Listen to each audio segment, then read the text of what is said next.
Good evening. Here is the world news at 5. First, the top stories. Ogun 37 LCDAs battling with staffing, office crisis 5 months after take-off. Investors to bid for the exploitation of bitumen deposit in Ogun, 3 orders. Presidency assures whistleblowers of adequate protection confidentiality. NNPC to resume products loading at Mosimi, Ejigbo and Ibadan depots. On the foreign scene, 20 killed, scores injured in Ghana after 3 fall on them at a waterfall, and Israel threatens to destroy Syria air defense system. I am Femi Osinuga, bringing you the news in detail shortly. Most of the 37 new local council development areas (LCDA) in Ogun State are yet to settle down more than 5 months after their elected chairmen and councillors were inaugurated.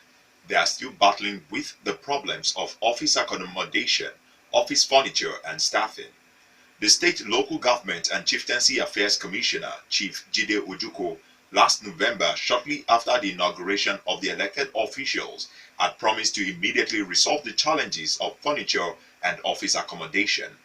Close to 4 months after, some of the LCDAs are still battling with the problems of staffing, office accommodation and office furniture. Fatai Shobande, who has been investigating the development, reports. Meanwhile, Ogun State chapter of the Inter-Party Advisory Council of Nigeria (IPOC) has expressed concern over the development and asked the state government to immediately address the challenges facing the LCDAs. The state chairman of IPOC, Alhaji Moshood Adesina, in an interview with Rock City FM says the LCDAs are not making any impact on the socio-economic lives of the people at the grassroots. Reacting to the development, Ogun State government blames the late submission of report by the Asset Sharing Committee for the challenges still facing the running of the 37 LCDAs in the state. Local Government and Chieftaincy Affairs Commissioner Chief Jide Ojuko, in an interview with Sheyi Badiola in Abeokuta, says the report is expected to be ready within the next couple of weeks. Ojuko assures that the challenges such as funding, office accommodation, furniture and staff will soon be over. The expression of interest by prospective investors for the exploitation of the bitumen deposit in Ogun State and 3 other states is to begin within the next 2 or 3 months. The 3 other states are Lagos, Edo and Ondo. Mines and Steel Development Minister Dr. Kayode Femi, who made this known in Abeokuta while visiting mining sites in Ogun State, says the presidency is working with a major consulting firm, PricewaterhouseCoopers, to kickstart the process. Fayemi asked the 4 state government to set up a special purpose vehicle to enter into a joint venture with reputable operators to invest in the exploitation of the bitumen deposits, regarded as the world's second largest. Prospective investors, according to the minister, are expected to exploit the deposit and set up a plant in Nigeria for the processing of the bitumen to add value to the product and create new jobs. Governor Siriake Dixon of Bayelsa State has asked Senator Ahmed Makarfi-led PDP caretaker committee to wind up in order to move the party forward ahead of the forthcoming polls. Dixon, who heads the PDP Reconciliation Committee, told newsmen in Abuja that the recent appeal court verdict has stripped the Makarfi committee of any authority to run the party.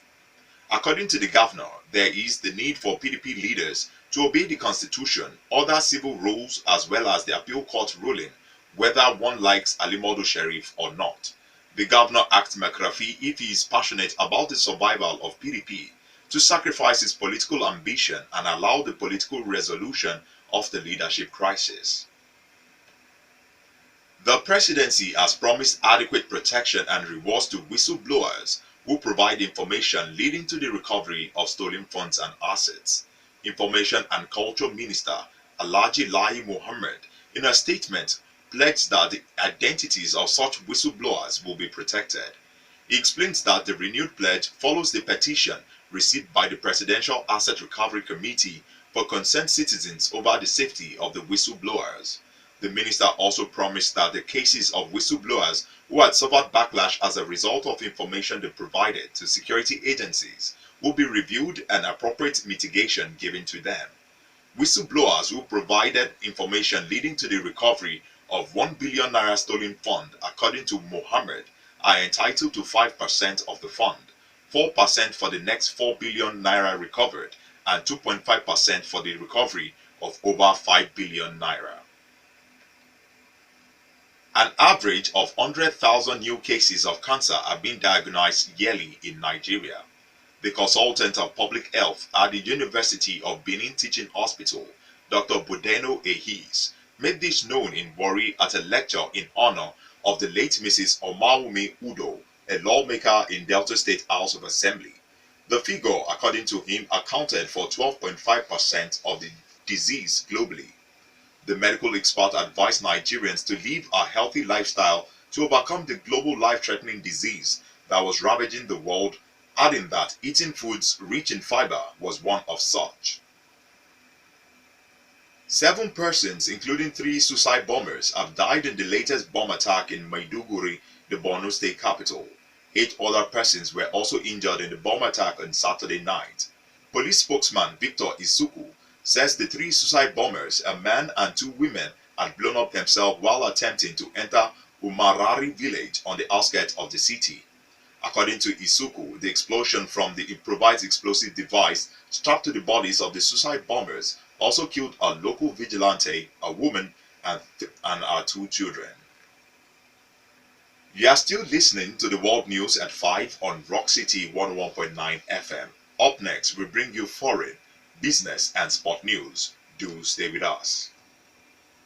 In foreign, up to 20 people have died and many have been injured after a large tree fell on them at a popular waterfall spot in Kintampo, Ghana. Emergency officials said they were swimming during a storm when the tree was brought down by the storm.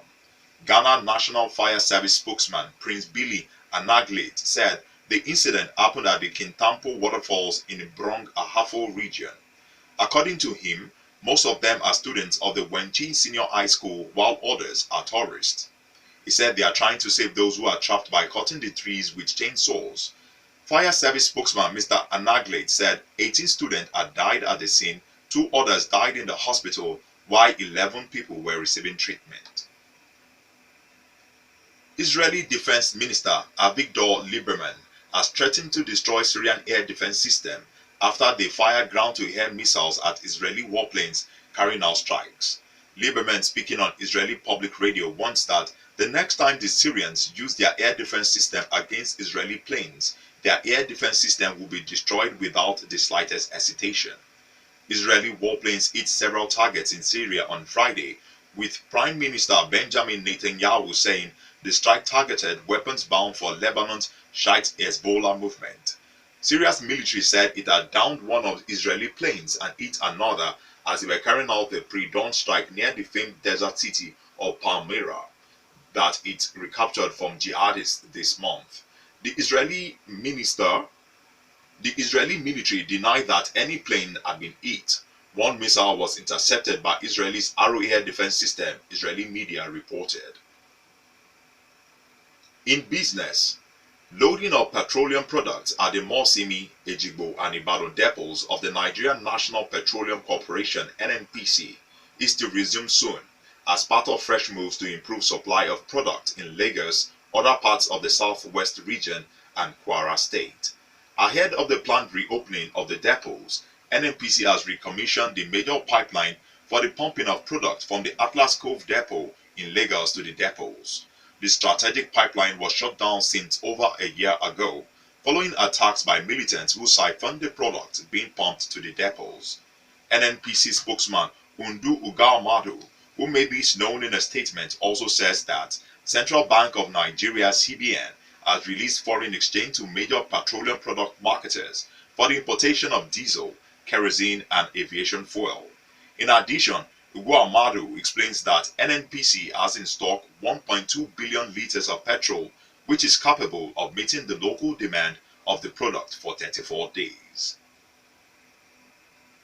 Finally, sport news. Zamalek advanced to the 2017 CAF Champions League group stages despite losing 2-1 to Enugu Rangers on Sunday. Zamalek emerged 5-3 winners on aggregate against the Rangers following the game, which was played in Enugu. Tokpe Olushesi, who fired the Rangers into the lead on the stroke of halftime, and Rangers were leading 1-0 during halftime break. The Egyptians made an immediate impact, scoring to level matters against Rangers 8 minutes later. However, Rangers, in search of another goal to restore their lead, were awarded a penalty within 15 minutes left on the clock.